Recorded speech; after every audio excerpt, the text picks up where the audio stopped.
మా office friends అందరూ అడుగుతారు నాకు నీకు వంటొచ్చా? ఏమేమి చేస్తావు అని. నేను అన్ని వంటలు చేస్తాను. అంటే తినేలా చేస్తావా? పడేలా చేస్తావా? అని అడుగుతారు.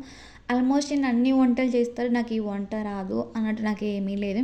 నాన్ వెజ్‌లో అన్నీ చేస్తాను. వెజ్‌లో అన్నీ చేస్తాను. ఒక ఫిష్ తప్ప. ఫిష్ నేనెప్పుడు ట్రై చేయలేదు. సో, నాకు ఫిష్ రాదు. నేను తినను ఒక ఫిష్. సో, అలా అని చెప్పేసి నేను ఫిష్ నేర్చుకోలేదు. నాకు మా అమ్మ చిన్నప్పటి నుంచి అన్ని పనులు నేర్పించింది. వంట గానీ, బయటి పని గానీ ప్రతి ఒక్కటి నేర్పించింది నాకు మా అమ్మ. నాకు ఈ పని రాదు అన్నట్టు నాకు ఏమీ లేదు. నేను అన్ని పనులు చేస్తాను.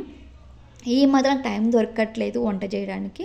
ఒకప్పుడు 8 అవర్స్ ఉన్నప్పుడు నేను ఇంట్లో వంట చేసుకునేదాన్ని. ఆఫీస్‌కెళ్ళేసొచ్చి ఫ్యామిలీతో టైం స్పెండ్ చేసేదాన్ని.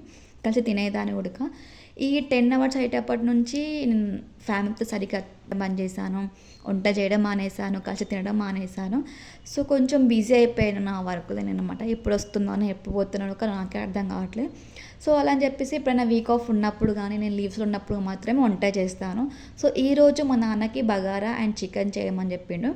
అలా అని చెప్పేసి నేను చికెన్ అండ్ బగారా చేస్తున్నాను ఈరోజు. సో, వీడియో నచ్చితే మాత్రం సబ్స్క్రైబ్ చేసుకోండి.